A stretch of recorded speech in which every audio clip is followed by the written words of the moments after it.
अस्सलाम वालेकुम नाज़रीन, द रिपोर्टर्स में मैं हूं समी इब्राहिम। मेरे साथ यहां इस्लामाबाद में साबिर शाकिर हैं और लाहौर से हमेशा की तरह जनाब आरिफ हमीद भट्टी। और अब एक नज़र आज की हेडलाइंस पर। राना सनाउल्लाह कहते हैं आज़म को अदालती तरीके से हटाने की कोशिश की गई तो अवाम तस्लीम नहीं करेंगे। क्या नून लीग अदालत की कानूनी हैसियत को तस्लीम नहीं करती?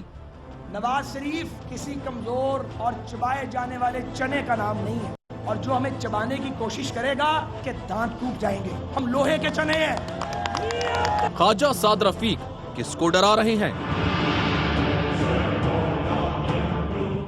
इस्तेहकाक जाती बातों पर नहीं, पॉलिसी इशूज पर हासिल होता है। वजीर आजम को नाअहल करार दिया जाए, पनामा केस में जमात इस्लामी के वकील के दलाइल।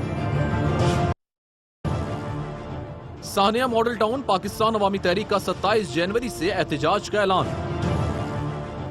राहिल शरीफ को जमीन अलॉट करने का मामला, हकाइक क्या है? इस्लामाबाद में डिप्लोमेटिक एनक्लेव के बजाय मारगला रोड पर गैर मुल्की सिफारत खाने क्यों? क्या उन पर कानून लागू नहीं होता? दो चीज़ों पर मुस्लिम लीग नून इस वक्त एम्फेसाइज कर रही है, दो चीज़ों पर उन्होंने तवज्जो लगा रखी है। एक तो वो ये कह रहे हैं कि जो इलेक्टेड प्राइम मिनिस्टर हैं उनको नहीं घर भेजा जा सकता। गोया जो सुप्रीम कोर्ट की आईनी हैसियत है, उसकी जो कानूनी हैसियत है, उसको चैलेंज कर रहे हैं। एक बड़ा सवाल है कि अगर कोर्ट एहतसाब नहीं कर सकती किसी करप्शन की बुनियाद पर, तो क्या जो हमारे इस वक्त जो हमारी हुकूमत है, जो हमारे सियासी अकाबरीन है, वो जो ज्यूरिसडिक्शन है, जो रिट है सुप्रीम कोर्ट की, जो निज़ाम अदल है, उसको तस्लीम नहीं करते? और दूसरी जो अहम बात है, वो जो मैसेजेस दिए जा रहे हैं सुप्रीम कोर्ट ऑफ पाकिस्तान को, इंतहाई खौफनाक, इंतहाई ख़तरनाक, और अगर मैं ये कहूँ कि सीधी सीधी धमकियाँ हैं तो गलत ना होगा। आज ख्वाजा साद रफ़ीक साहब ने जो गुफ्तगू की है, जिसमें आपको मैं याद दिलाऊं कि जस्टिस आसिफ सईद खोसा ने पनामा केस की जो तहकीकात समात हो रही है सुप्रीम कोर्ट है, उसमें एक मौके पर यह कहा कि वज़ीर आज़म ने तकरीर में ये कहा था कि उनकी ज़िंदगी खुली किताब की मानद है, तो उस किताब के कुछ सफ़ात अभी ऐसा लगता है कि गुम हो गए हैं, वो नहीं मिल रहा है। गोया वो कह रहे थे कि अभी आप हकायक दें। उनको आज क्या जवाब दिया ख्वाजा साद रफीक ने एक वर्कर्स कन्वेंशन में? आइए आपको सुनवाते हैं सफ़ों के बारे में, वो जस्टिस आसिफ सईद खोसा के रिमार्क्स के बारे में क्या लैंग्वेज इस्तेमाल कर रहे हैं, किस अंदाज में मुखातिब हैं। नवाज शरीफ की किताब के सारे सफ़े पूरे हैं। अगर किसी को वो सफ़े पढ़ने नहीं आते तो हमारा कसूर नहीं है। जिन्हें वो सफ़े नजर नहीं आते वो आंखें खोल के उन सफ़ों को पढ़ें, तज़हीक ना करें। तज़हीक नहीं करवाएंगे, तज़हीक नहीं करवाएंगे। मैं ख्वाजा साद रफ़ीक साहब की ये मैंने गुफ्तगू सुनी, उनकी पुरानी ये गुफ्तगू भी साबिर मुझे याद आई, जिसमें उन्होंने कहा कि 7 गरे बिल्ले होते हैं लाहौर में। लाहौर में एक और टर्म भी है, कन टुट्टों की टर्म जिसे कहते हैं। वो कन टुट्टे जब थाने में होते हैं, जब किसी गिरफ्त में आते हैं तो उनका रवैया कुछ और होता है, लेकिन जब वो बाहर होते हैं तो उनका रवैया कुछ और होता है। ये गुफ्तगू मैंने सिर्फ इस लिहाज से की है कि करैक्टर किस किस्म के है। मैं किसी को किसी से तशबीह नहीं दे रहा, ना मंसूब कर रहा हूँ। मुझे ये बताइए, ये जो लैंग्वेज जस्टिस आसिफ सईद खोसा के रिमार्क्स के जवाब में वर्कर्स कन्वेंशन में दी है, और एक तरह का एक जो वो डराते आ रहे हैं, क्या इसका आप क्या देख रहे हैं? मुस्लिम लीग नून किस तरफ चल रही है, और क्या कोर्ट को इसका फिर नोटिस लेना पड़ेगा? हम तो पहले भी कह रहे हैं समी साहब, एक तो ये है कि ये इतने फ्रस्ट्रेटेड और इतनी एंगरनेस की वजह ये है कि इनको कोई रफ़ीक तारड़ नहीं मिल रहे जो कि दोबारा से वो काम करें जो कि सूटकेस लेके गए थे, ब्रीफ केस कोयटा चले गए। तो ये रफ़ीक तारड़ की तलाश में रफ़ीक तारड़ साहब अभी नहीं मिल रहे। असर हाज़िर में बहुत मुश्किल है। इस वक्त सुप्रीम कोर्ट तब्दील हो चुकी है, जुडिशरी तब्दील हो चुकी है, हमारा कल्चर तब्दील हो चुका है। फिर इनको कोई पीएसपी की तलाश थी कि कोई पीएसपी आए, वो जाके मरी और उससे आगे ब्रीफ केस पहुंचाए और एमपीएस ख़रीद ले, वो भी नहीं मिल रहा, कोई पीएसपी अफसर भी नहीं मिल रहा।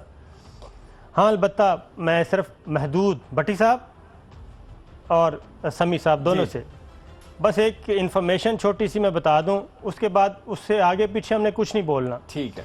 वो ये है कि एक कोशिश की है इन्होंने इस बार भी, बहुत सॉलिड किस्म की कोशिश, और आपको भी पता है, भट्टी साहब को भी पता है कोशिश की कि पनामा स्कैंडल से, पनामा इशू से, पनामा केस से बाई हुक कर क्रुक कैसे जान छुड़ाई जाए, लेकिन 2 दिन की शदीद तरीन काविशों के बाद वो कोशिश हो गई है नाकाम। और कोशिश नाकाम होने के बाद आज फिर सुप्रीम कोर्ट ने एक बात की थी मुअज़्ज़ज़ जज साहिबान ने कि बाहर तकरीरें आपने बहुत कर ली। बड़ा पर्टिकुलर मैं देख रहा था खोसा साहब को, उन्होंने ये बात कही कि आपने बहुत तकरीरें कर ली, बहुत बातें कर ली। सुप्रीम कोर्ट के अंदर केस है, अब फैसला होने दें, अब फैसला होने दें। ये बात की। दूसरा उन्होंने कहा कि ये सारा जो स्टेज है ये यहाँ न सजाया जाए। और एक और बात की आज की हेयरिंग में, लेकिन वो फिर बाद में डिस्कस करेंगे। लेकिन असल चीज़ उसके बाद फिर वो ये की कि उन्होंने कहा ये हुकूमत का तो नहीं है, ये तो ख़ानदान का इशू है और पूरी हुकूमत डिफेंड कर रही है। तो इन सारी चीज़ों को आप मिला के पढ़ें तो ख्वाजा साद रफ़ीक साहब का गुजरांवाला में तकरीर करना, खाली कुर्सियों से खिताब करना, और वो पंजाबी में कहते हैं कहना नोनू, कहना तेनू, सुनाना नोनू, ठीक है। ये वो चीज़ें थी। चने, मैं जरा अब भट्टी साहब वो जो चनों वाला शॉट को प्रोड्यूसर साहब जरा अगर सुनवा सकें हेडलाइन में तो सुनवा, भट्टी साहब को दोबारा सुनवाएं और फिर उनसे इस पर बात। नवाज शरीफ कमजोर और चबाए जाने वाले चने का नाम नहीं है, और जो हमें चबाने की कोशिश करेगा उसके दांत टूट जाएंगे। हम लोहे के चने हैं। जरा यार वो दूसरा भी दोबारा सुनवा दें जिसमें वो कह रहे हैं तज़हीक ना करें। भट्टी साहब मैं ये आपको सुनवाना चाहता हूँ, ये किस तरह के जमहूरियत पसंद लोग हैं, किस तरह से ये अदलिया को धमकियां दे रहे हैं, जरा ये दोबारा सुन लें प्लीज। नवाज शरीफ की किताब के सारे पूरे हैं। अगर किसी को वो सफ़े पढ़ने नहीं आते तो हमारा कसूर नहीं है। जिन्हें वो सफ़े नजर नहीं आते वो आंखें खोल के उन सफ़ों को पढ़ें। तज़हीक ना करें, तज़हीक नहीं करवाएंगे, तज़हीक नहीं करवाएंगे। भट्टी साहब वो कह रहे हैं तज़हीक नहीं करवाएंगे, और राना सनाउल्लाह कहते हैं, और भी बहुत सारे लोग ये कहते हैं कि कोई इलेक्टेड प्राइम मिनिस्टर को घर नहीं भेज सकता। गोया ये अदालतें ये उनको सजा नहीं सुना सकती। हुकूमत अदलिया की जो रिट है उसको सीधी सीधी चैलेंज कर रही है। बिस्मिल्लाहिर्रहमानिर्रहीम। समी सब कहते हैं ना, हजारों ख्वाहिशें ऐसी कि हर ख्वाहिश पे दम निकले, बहुत निकले मेरे अरमां फिर भी कम निकले। एक तो जिन साहब का आप अभी तकरीर सुना रहे थे कि हमारे लोहे के दांत है, इंसानों के तो लोहों के दांत नहीं हुआ करते, पता नहीं किन के हुआ करते हैं, हम इस डिटेल में भी नहीं जाते। वो कह रहे हैं कि हमारी किताब पूरी है, लेकिन बदकिस्मती है इस्लामियात की किताब में कुफर का दर्स दिया जा रहा है। तो इस तरह तो नहीं ना कोई तस्लीम करेगा। भाई खाली कुर्सियों को तो तुम आप इम्प्रेस कर सकते हो, गो कि ये कौम भी बेहिस है, ये कौम भी खाली कुर्सियाँ ही हो चुकी है ज़्यादातर। उन बेचारी कुर्सियों ने इनको क्या जवाब देना था कि आपकी किताब में सफ़े है, लेकिन सफ़ों में क्या आपने रद्दोबदल करने की नाजायज़ कोशिश की है। तो भाई कहीं तो रुक जाओ, कहीं तो रुक जाओ, कहीं तो रुक जाओ। यूसुफ रज़ा गिलानी साहब को इन्हीं कोर्ट ने सजा दी थी, उस वक्त तो तालियां बजाते थे, उस वक्त तो कोर्ट का। भट्टी साहब हमें एक ब्रेक लेनी है, उसको हम सॉर्ट आउट कर लें और उसके बाद फिर हम वापस आते हैं मुख्तसर से वक्फे के बाद।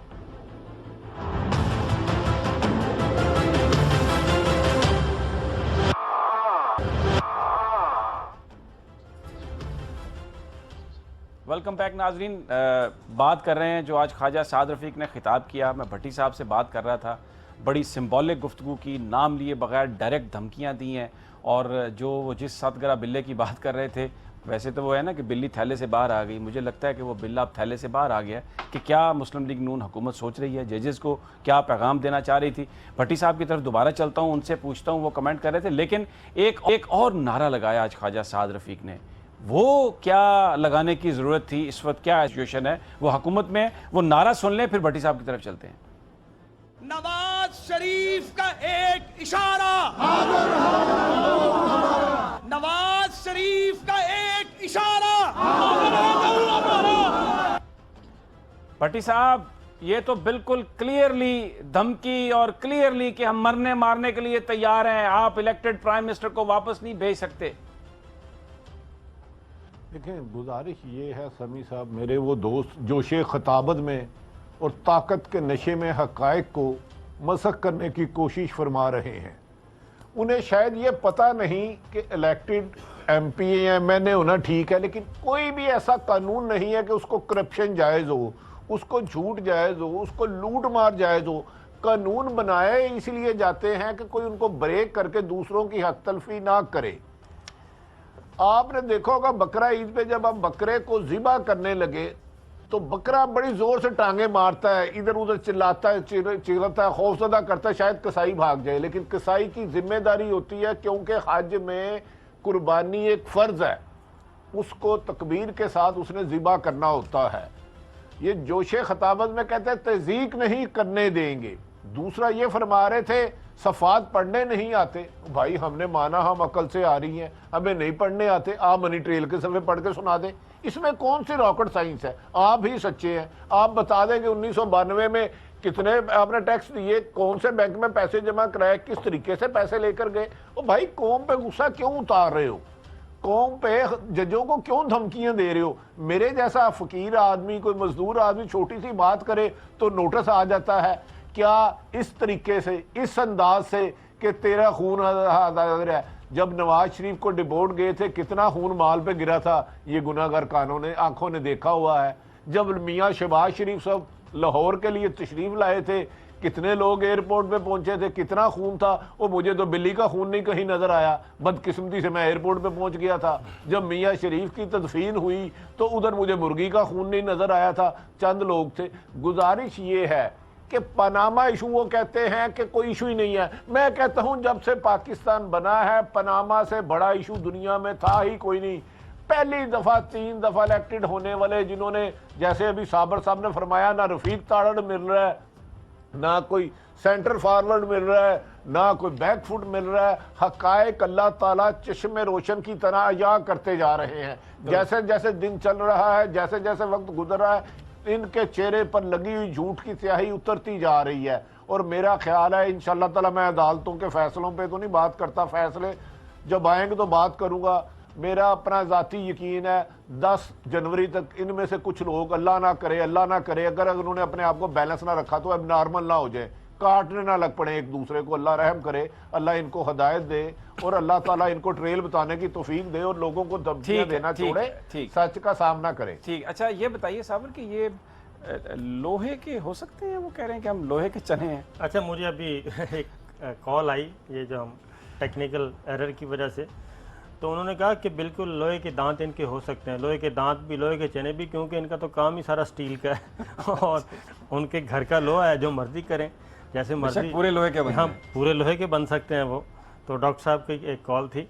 तो एक बात, दूसरी बात यह कि ये जो कह रहे थे ना कि क्या है, लहू हमारा हाजिर है, लहू हमारा, नवाज शरीफ एक ही नारा। हाँ।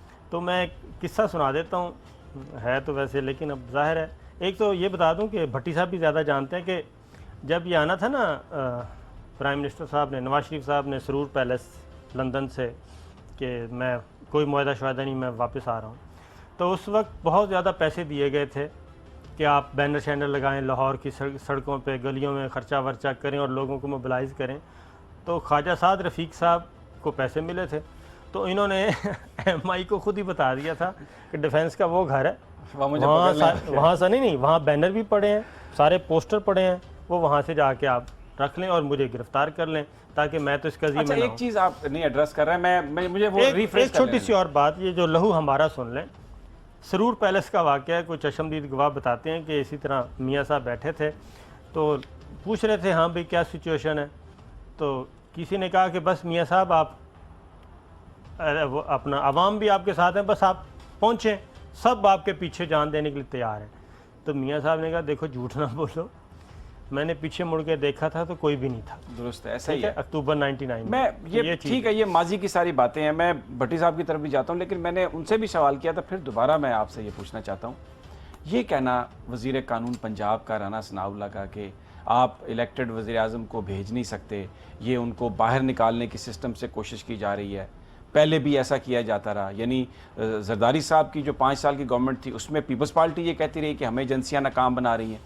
पिछले 3 साल नवाज शरीफ साहब ये कहते रहे कि जो भी तहरीक चली है हमें ख़राब करने के लिए एजेंसियों ने किया है। अब फ़ौज की नई क़यादत आ गई है और बड़े मुतमईन है बज़ाहिर ये मियाँ साहबान, अभी भी वो इन्हीं चीज़ों पर मलबा डालते हैं, नैरेटिव वही बयान कर रहे हैं अपनी करप्शन को छुपाने के लिए। लेकिन ये कहना कि अदालतें उनको डिस्क्वालीफाई नहीं कर सकती, और पीपल्स पार्टी भी यही कहती है कि एहतसाब जो है वो पार्लियामेंट कर सकती है, तो फिर ये जो अदालतें हैं ये सिर्फ गरीब आदमी को पकड़ने के लिए हैं। ये जो बड़ा आदमी है इनको सजा नहीं दे सकती। हालांकि आर्टिकल 190 जो कॉन्स्टिट्यूशन का है वो तो क्लियरली कहता है कि उसकी ज्यूरिसडिक्शन है और वो कोई भी फैसला करें, और पूरे इदारों को उनकी एड में आना पड़ेगा अगर वो करेंगे कोई भी फैसला। तो समी साहब, यही supreme court prime minister Syed Yusuf Gilani को सज़ा भी दे चुकी है, उसको डिस्क्वालीफाई भी कर चुकी है, उसको घर भी जा भेज चुकी है। गिलानी साहब जब आए थे तो वज़ीर आज़म थे, और ठीक 3 मिनट के बाद जब वो वापस जा रहे थे तो उनकी कार का झंडा नहीं था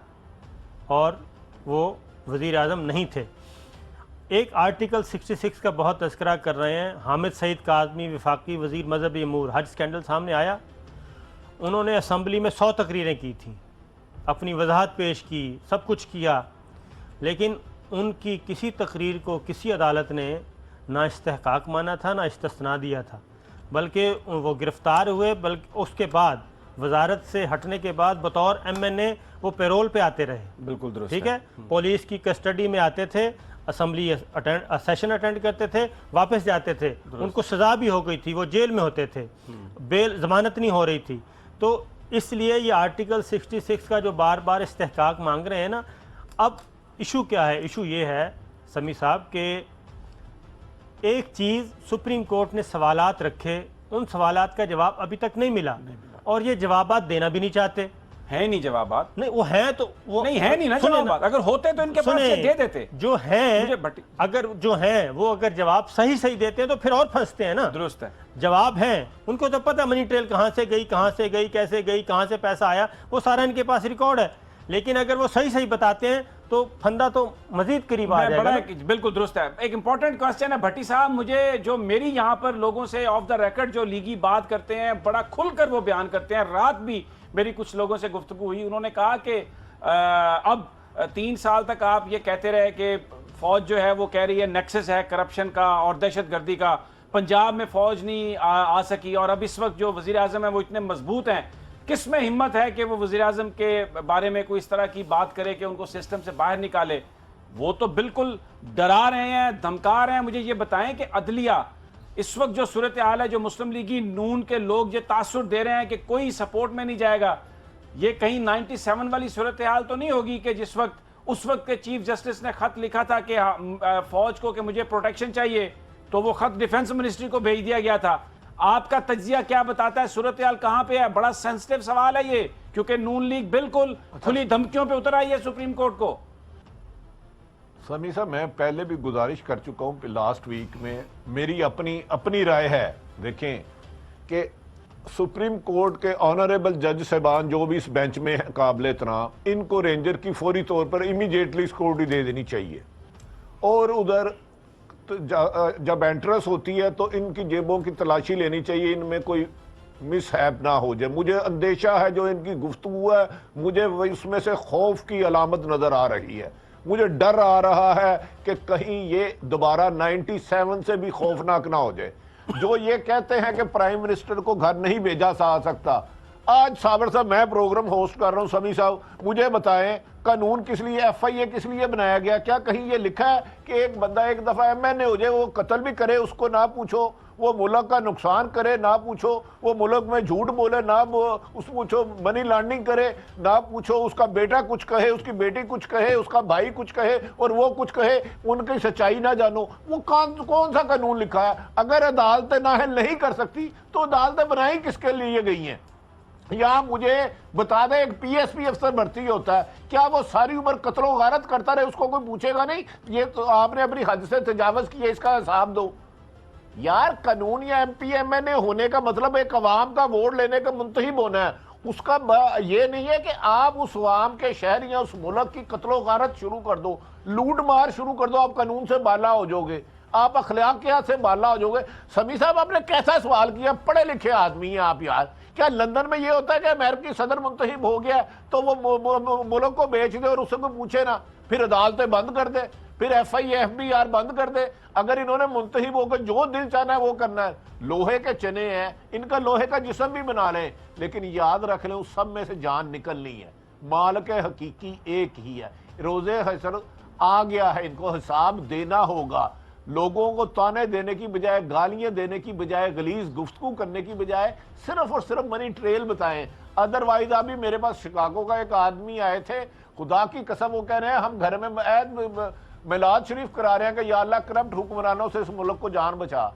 हमारी इनसे जाती नाराजगी तो नहीं है। मुझे बता दें ये किस कानून के तहत कह रहे हैं कि अदालतें इन्हें घर नहीं भेज सकती? अच्छा, अदालतें बनी किस लिए? ठीक है, मैं समझ आ गई आपकी बात, बड़ा आपका वैलिड सवाल है। लेकिन साबिर, जो सूरत हाल नजर आ रही है, अब अचानक 2 साल के बाद वजीर आजम के लिए 28 जनवरी को कराची में शुक्रिया वजीर आजम रैली, रोज़ाना जलसे, वर्कर्स कन्वेंशन, ये तो सड़कों पर लेके आ रहे हैं। मेरी जो मैं आपसे बात, आपका कमेंट चाहता हूँ, मेरी तहरीक इंसाफ के कुछ लोगों से बात हुई, बड़े टॉप लेवल के लोग हैं, उन्होंने अभी कहा कि इस बात को आप हमें एट्रीब्यूट ना करें। उनका ये कहना था कि ये नवाज शरीफ साहब की और इनकी ख्वाजा बिरादरान की एक सोच है, अगर, क्योंकि ये बड़ी एक सीरियस सिचुएशन बन रही है कि अगर सुप्रीम कोर्ट पर दबाव डालने के लिए मुस्लिम लीग नून ने एक जलसा किया तो तहरीक इंसाफ 10 जलसे करेगी। ये मुझे बताया। ये तो बिल्कुल वो जो 77 वाली सूरत हाल है, जिस वक्त PNA के जुलूस निकल रहे थे और आगे पीपल्स पार्टी ने भी जुलूस निकालने शुरू कर दिए, ये तो खून खराबे की तरफ ले जा रहे हैं। और जो ख्वाजा साहब का मैंने आपको नारा सुनवाया कि हमारा खून हाजिर है नवाज शरीफ के लिए, एक दफा दोबारा वो नारा सुनवा दें, फिर साबर में आपसे इस पर कमेंट।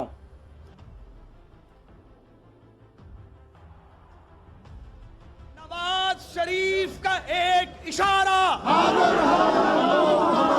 नवाज शरीफ का एक इशारा, ये सड़कों पे अब सारी बात होगी। मुस्लिम लीग नवाज की तो पूरी कोशिश है कि मुस्लिम लीग साबर, नवाज एक सवाल साथ मैं भी ये शामिल कर दूं साबर। जी जी भट्टी साहब, चलो, इमरान खान साहब तो करप्शन के खात्मे के लिए और पनामा के जिम्मेदारों के लिए सड़कों पे आ रहे हैं। नून लीग क्यों सड़कों पे आएगी, उसकी भी रीजन बता दे जरा प्लीज। सर, वही मैं बता रहा हूँ कि मुस्लिम लीग नवाज का एक छोटा सा सेगमेंट, पूरी मुस्लिम लीग नवाज नहीं, आप देख लें कि 30-35 वज़ीर हैं, सिर्फ 2 वज़ीर आते हैं मैदान में और कोई सीनियर वज़ीर डिफेंड करने के लिए नहीं आता, कोई और नहीं आ रहा, ना कोई मुस्लिम लीग का सीनियर रहनुमा कोई आता है इनको डिफेंड करने के लिए। जो आज जस्टिस सईद खोसा साहब ने कहा कि ये हुकूमत का इशू नहीं है, ये तो एक खानदान का इशू है और सुप्रीम कोर्ट को सारी हुकूमत और उसके बाद बाहर बेनामी कुर्सियां, मैं आपको बताऊं, मैं वो देख रहा था, बिल्कुल मुझे एग्जैक्टली वो केस लग रहा था जैसे ये बेनामी अकाउंट्स का केस है। यानी अदालत लगती है 9:30 बजे, 9:30 बजे इंफॉर्मेशन मिनिस्ट्री के बंदे आके कुर्सी पर बैठ जाते हैं, जिस पर 11 बजे 12 बजे मरियम औरंगजेब साहबा, ख्वाजा साद रफीक, जुबैर उमर साहब ने बैठना है। अब बज़ाहिर वो कुर्सियों पे कोई और बैठे हैं, लेकिन दर हकीकत वो कुर्सियां उन्हीं की हैं, तीनों अफराद की। लेकिन वो 11 साढ़े 11 बजे पता चलता है कि ये कुर्सियां उन्हीं की हैं। बिल्कुल इसी तरह जैसे फ्लैट्स इन्होंने 93 में खरीदे, लेकिन 2004 में 2005 में पता चला कि ये इनके हैं। वही बेनामी कुर्सियां, बेनामी फ्लैट्स की तरह। अब इनकी स्ट्रेटेजी क्या है मुस्लिम लीग नवाज की कि सुप्रीम कोर्ट के फैसले को ना होने दिया जाए और किसी और तरफ चल पड़े, तसादम की तरफ, मज़ाहमत की तरफ। पैट भी सड़कों पे आ रही है 27 जनवरी को, तो क्या ये जो पैट है अब इनको नवीद मुख्तार साहब ने कहा कि आप सड़कों पे हैं? वो ये तो इनसे पूछना चाहिए कि जनरल नवीद मुख्तार कह रहे हैं उनको या जनरल कमर जावेद बाजवा कह रहे हैं, क्योंकि इस वक्त तो 2 ही हैं अस्करी क़यादत के जिनके पास है, वही हटाना चाहते हैं। यानी सानू कुछ ना पूछो, अंपायर भी वही हैं, उंगली भी उन्हीं की है। अब उनसे पूछें कि ये किसकी उंगली है, किसकी उंगली पे खड़े हो रहे हैं, किसकी उंगली पे निकल रहे हैं। तो मसला ये है कि मुस्लिम लीग नवाज को एक चीज़ सामने नज़र आ रही है, नविश्ता दीवार होता है ना, नविश्ता दीवार वो नज़र आ रही है, ब्लैक एंड वाइट में नज़र आ रहा है कि सुप्रीम कोर्ट को हम मुतमईन नहीं कर रहे। और मखदूम अली ख़ान साहब के बारे में आज जो सुप्रीम कोर्ट के रिमार्क्स थे कि उन्होंने केस के बारे में कोई बात नहीं की, कानूनी पॉइंट का अंबार लगा दिया। जो हम पूछते रहे वो हमें नहीं बताया गया। कानूनी पॉइंट्स का अंबार लगा दिया। आर्टिकल 66, एक दिन कहते थे इस्तेहकाक है, दूसरे दिन कहते थे हमने नहीं मांगा। एक दिन कहते थे इस्तिस्ना 248 पढ़ के सुनाते थे, अगले दिन कहते थे हमने नहीं मांगा। तीसरे दिन कहते थे 184(3) आपका दायरा समात नहीं, अगले दिन हमने चैलेंज नहीं की। तो ये चीज़ें इनको नज़र आ रहा है। मुस्लिम लीग नवाज के तो फेवर में है कि सूरत हाल ख़राब हो, मज़ाहमत की तरफ हो, और ऐसा माहौल बनाया जाए कि अगर नवाज शरीफ साहब को हटाया गया, प्राइम मिनिस्टर को हटाया गया, तो ये सारा जो निज़ाम है पाकिस्तान का ये ज़मीन बोस हो जाएगा। मुल्क की सालमियत को ख़तरा है, मुल्क का वजूद बरकरार नहीं रहेगा खुदा ना खास्ता। ये ऐसा माहौल बनाएंगे। और आज जो कुछ गुफ्तगू की है वो इसी तरह की है। बड़ी इंपॉर्टेंट ये संगीन सूरत हाल है। जो लीगी वज़रा है बिल्कुल नाम लिए बगैर सुप्रीम कोर्ट को धमकियां दे रहे हैं। जज साहब के जो रिमार्क्स थे उसका जवाब दिया आज ख्वाजा साद रफ़ीक ने। साथ ही कराची में जुलूस का ऐलान किया। वर्कर्स कन्वेंशन के नाम पर नारे लगाए जा रहे हैं कि नवाज शरीफ तुम्हारे लिए लहू हाजिर है, लेकिन दूसरी तरफ पैट ने भी एहतजाजी तहरीक का ऐलान किया है। अब जो साबर से मैं पूछ रहा था, अब सवाल यह है कि क्या इसके पीछे भी कोई ISI या कमर जावेद बाजवा साहब हैं? हुकूमत क्या कह रही है? यहाँ पर हम नाज़रीन एक ब्रेक लेते हैं। जब ब्रेक से वापस आएंगे तो एक और मामला है जो जनरल राहिल शरीफ साहब के हवाले से ज़मीन अलाटमेंट की खबरें हैं, उनके हक़ाइक़ क्या हैं, इस पर भी हम बात करेंगे। और भट्टी साहब से ये ज़रूर पूछेंगे कि लाहौर में क्या तैयारियाँ हो रही हैं, पैट कितना बड़ा एहतजाज करने में कामयाब हो सकती है। लेकिन एक ब्रेक के बाद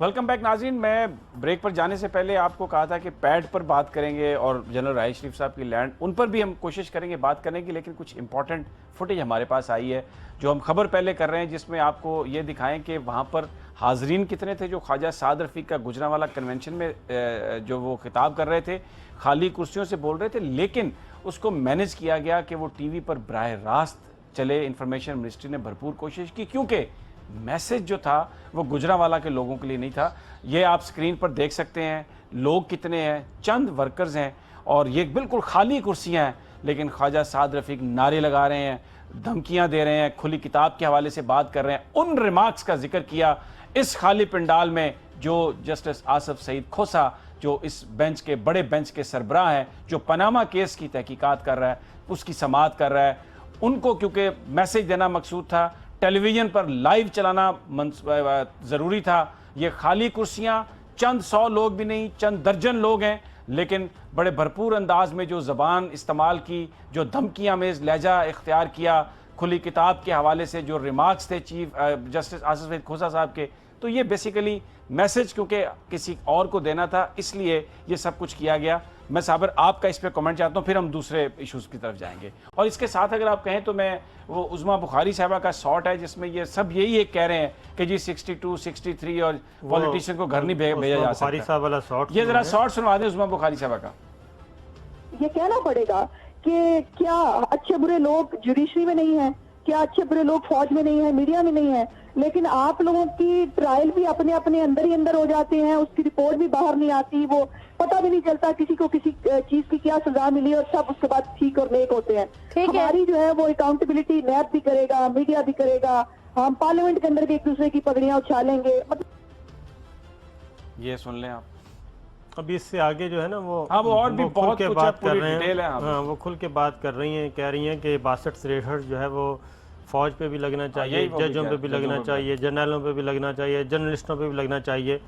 तो हमें तो कोई इतराज़ नहीं, 62 लगा लें, जर्नलिस्टों पे लगा दें, जजों पे लगाएं, जर्नलों पे लगाएं, जो जो करप्ट जहाँ जहाँ बैठा है उसका एहतसाब करें। ये तो गवर्नमेंट का काम है, हुकूमत का काम है। लेकिन मुस्लिम लीग नवाज़ ये कर रही है कि जब इनसे कहा जाता है कि आप तलाशी दें और अपना मनी ट्रेल बताएं, पनामा लेक्स के ये सवालात हैं, ये जवाबात दें, तो तब ये क्वेश्चन उठाते हैं। अदरवाइज़ ये सवाल नहीं उठाते। इसका मतलब है कि आप हमें ना छेड़ें, हम आपको नहीं छेड़ेंगे। इसलिए ये केस को इसी तरीके से बंद रहने दिया जाए, हमसे ना पूछा जाए। ख्वाजा साद रफ़ीक साहब भी जो आज बार बार कह रहे थे ना, स्टार्ट में उन्होंने यहाँ से लिया कि हमें कहते हैं कि तलाशी दें, तलाशी शुरू हो गई, तो तलाशी शुरू हो गई, तलाशी दें क्यों दें? तो ये उनका स्टाइल था। तो मामला वहीं का वहीं है कि ये एक पनामा केस है, 184(3) के तहत सुप्रीम कोर्ट ने टेकअप किया है। 184(3) के ठीक तहत है। सुप्रीम कोर्ट का दायरा समाअत बहुत वसी है बिल्कुल। और वो इस केस को जो इस वक्त हालात बन रहे हैं, जो आर्गूमेंट्स आ रहे हैं, इस पे कोई लैंडमार्क जजमेंट आने वाली है। बिल्कुल आप सही जिसकी कह रहे वजह हैं। से वो परेशान मैं ये है। बात भट्टी साहब ये मैं दोहरा रहा हूँ, साबर आपके लिए भी दोहरा रहा हूँ कि मैं रोज़ाना जाता हूँ सुप्रीम कोर्ट में और मैं जजेस के चेहरों पर जो एक मजबूती है, जिस तरीके से वो वकला की तरफ से उठाए गए तमाम मुख्तलिफ जो पॉइंट्स होते हैं, बड़े तहम्मुल से जितना कोई टाइम लेना चाहता है वकील उसको नहीं रोकते, उसको टाइम देते हैं और ये माइंडफुल है इस चीज़ के कि पूरी कौम इसको देख रही है, बड़े पुरअज़्म है। और मुझे वहाँ पर जाते हुए रोज़ाना ऑलमोस्ट मैं जाता हूँ, मुझे कोई बायस नज़र नहीं आया और जैसे साबर ने कहा मुझे भी यकीन है कि जो भी फैसला करेंगे वो कानून के मुताबिक करेंगे, किसी के दबाव में आके नहीं करेंगे। ये जो नून लीग की उनको धमकियां हैं उनके वज़रा की, मुझे नहीं लगता कि जजेस इसका कोई असर लेंगे, बड़े पुरअज़्म वो मुझे नज़र आते हैं। भट्टी साहब आपसे मैं पूछना चाहता हूँ पैट कितना बड़ा एहतजाज करेगी और ये बिल्कुल यकायक उन्होंने ऐलान किया है, ये इससे पहले कोई सोच थी कि 27 जनवरी को वो भी कह रहे हैं कि हम सड़कों पर आएंगे, एहतजाज करेंगे? समी साहब मैं जो बढ़ के कुछ लगा रहे हैं उनके लिए एक बात कहावत है, टिड्डी जितना मर्जी कूदे पहाड़ नहीं क्रॉस कर सकती। मुझे पता नहीं अदालत में फैसला आएगा तो फिर मैं उस पर दूंगा, लेकिन ये अब पूरी दुनिया जान चुकी है असल हकायक क्या है। हाँ, पैट वाले डॉक्टर ताहिरुल कादरी साहब ने खुद फरमाया था पहला अभी 2 फेस रहते हैं। देखे उनके 14 लोग कत्ल हुए हैं, उनके 100 लोगों को गोलियां लगी हैं। उस वक्त के चीफ ऑफ आर्मी स्टाफ ने FIR कटवाई, लेकिन अभी तक उन लोगों को इंसाफ नहीं मिला। क्या वो पाकिस्तान के शहरी नहीं है? क्या उनका इंसाफ लेना हक नहीं है? पुरअमन एहतजाज करना तो उनका हक है। और अगर मेरा ख्याल है अब इस एहतजाज में मैं आपको बता दूं, जो मुल्क में गंदगी साफ करना चाहते हैं वो चाहे करप्शन की सूरत में है, लाकानूनियत की सूरत में है, नाइंसाफियों की सूरत में है, वो पैड के प्रोटेस्ट में वो भी लोग शामिल हो जाएंगे। और अब ये सारी की सारी उम्मीदें इस वक्त याद रख ले, इस पाकिस्तान का मुस्तकबिल फरवरी के पहले हफ्ते से वाबस्ता है। यहाँ लूट मार का बाजार गर्म होगा या हर खासो आम एहतसाब की ग्रिप में आएगा। कहीं कानून में नहीं लिखा है एक दफा मुंतहिब होने वाला रुकन असम्बली या कोई अफसर या कोई सहाफ़ी कानून से बाला हो जाता है। ये बेसलेस गुफ्तगू है। बिल्कुल ठीक है। अच्छा अब टाइम तो कम है, लेकिन साबिर हमने कहा भी था जो मामला है जनरल राहिल शरीफ साहब की ज़मीन की अलाटमेंट का, वो तो जो ज़राए ने हमें बताया ये कन्फर्म है, लेकिन ये ज़मीन उनको अलाट हुई है जिस वक्त वो 4 स्टार जनरल बने हैं और तकरीबन ये 800 कनाल से ज़्यादा ज़मीन है, लाहौर के इलाके में है और बेदियाँ रोड पर ये वाक़ जगह है, तमाम दूसरे जर्नलों को भी मिली। लेकिन जो इम्पोर्टेंट बात है, ये ज़मीन अलाट हुई 2014 में जब वो 4 स्टार जनरल बने। तो लेकिन इस खबर का इंकशाफ हमारे तलत साहब हैं उन्होंने किया एक ट्वीट करके, फिर बाद में अगर वो दिखा सकें तो हामिद मीर साहब ने ये कहा कि पंजाब हुकूमत कहती है हमने ये नहीं किया, क्योंकि ये जो अलॉट की जाती है ज़मीन, ये ज़मीन GHQ अलॉट करता है और वो ज़मीन उनको दे दी जाती है फ़ौज को जब 4 स्टार जनरल्स के लिए दी जाती है। लेकिन इसमें एक बात है, जिन दिनों में ये अलॉट ज़मीन हो रही थी उन्हीं दिनों में वो ज़रब अज़्ब के नक्शे भी सारे पड़े होंगे जनरल राहिल शरीफ साहब के सामने, वो उसकी भी तैयारियां कर रहे थे, सब कुछ कर रहे थे। आप इसको किस नज़र से देखते हैं? ये जो टाइमिंग है, जिस तरीके से ख्वाजा आसिफ ने हल्का सा कहा कि जनाब वो सरबराह बनने वाले हैं इस्लामी फ़ौज के, फिर पीछे से बैकआउट हो गए, ये खबर भी इस तरह से आई, क्या आप देखते हैं, है क्या ये? मैंने लाहौर में बात की थी, असल में अभी तक मुझे डिटेल्स मिली नहीं है। जब मिल जाएंगी, सारा बैकग्राउंड मेरे सामने आएगा या डॉक्यूमेंट्स आएगा तो मैं ज़रूर डिस्कस करूंगा। अच्छा भट्टी साहब, मैंने तो क्योंकि बात भी की है पंजाब गवर्नमेंट के लोगों से, मैं इसका जवाब दे दूं जी। मैं एक नंबर 1 तो जॉब भी को 4 स्टार जर्नल होते हैं, सबको मिलते हैं। ये खुदा न खासा आउट ऑफ वे फेवर नहीं मिली। ग्रेड 22 का अफसर रिटायर्ड हो तो उसको भी एक प्लाट मिलता है, सहाफियों को भी 2 मिलते हैं। इस्लामाबाद में, लाहौर में भी सहाफी कॉलोनी मिली, ये तो उनका हक है। ये खुदा न खासा करप्शन थोड़ा एक आप 4 स्टार जनरल है जितने भी हैं या 3 स्टार जनरल है, उन्हें एक वो फिक्स किया हुआ उनके सैलरी से कटते हैं, बाद में उनको चीजें मिलती हैं। खुदारा इन चीजों को अपने गंदे कामों के साथ इन चीजों का ना मतलब एक आर्मी का एक शफाफ तरीका है। एक कर्नल रिटायर होता है, उसकी सैलरी से पैसे कटते रहते हैं, एंड में उसको एक मकान दे देते हैं कुछ आर्मी पैसे डाल के। लिहाजा अपनी करप्शन, अपनी गंद, अपना लोगों की हक तलफी वाला काम एक अदारे में ना सौंपे। ये बात सही है आपकी, नहीं भट्टी साहब ये बात सही है आपकी, लेकिन मैं यहाँ पर ये सोच रहा था कि ये तो एक बड़ा डिस्क्रिमिनेशन नहीं है कि जो टॉप पे है बंदा, वो तनख्वाह भी उसकी ज़्यादा होती है, उसको मरात भी ज़्यादा, ज़मीनें भी ज़्यादा, लेकिन जो बेचारा छोटे लेवल पे, चाहे वो किसी सियासी जमात का वर्कर है, पुलिस का सिपाही है, पाक फौज का सिपाही है, निचले लेवल पे तो फिर कुछ नहीं मिलता। ये जो कुछ भी मिलता है भले कानून के मुताबिक ही मिला होगा। ये तो सब बड़े आदमियों के लिए सब कुछ है, ये जो गरीब आदमी तो कुछ भी नहीं है। एग्री करता हूँ, नहीं समी साहब, मैं 100% एग्री करता हूँ। असल ये मराहत नीचे तक आनी चाहिए, सिपाही तक आनी चाहिए, क्लर्क तक आनी चाहिए। अमीर लोगों, बड़े लोगों की तो सैलरियां भी खासी होती हैं, पेंशन भी होती है।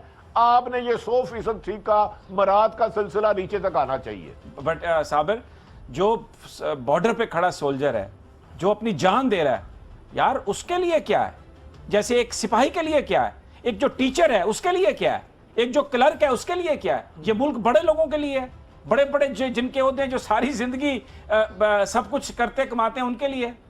चलें, इस वक्त क्योंकि मुझे प्रोड्यूसर साहब कह रहे हैं टाइम कम है, साबिर ये सवाल कल मैं आपसे पूछूंगा, कल मुझे इनका आप दीजिएगा। नाज़रीन, ये था हमारा आज का रिपोर्टर, और इस दुआ के साथ कि अल्लाह हम सब के लिए खैर करे। इंशाअल्लाह ताला कल फिर मुलाकात होगी। अल्लाह निगहबान।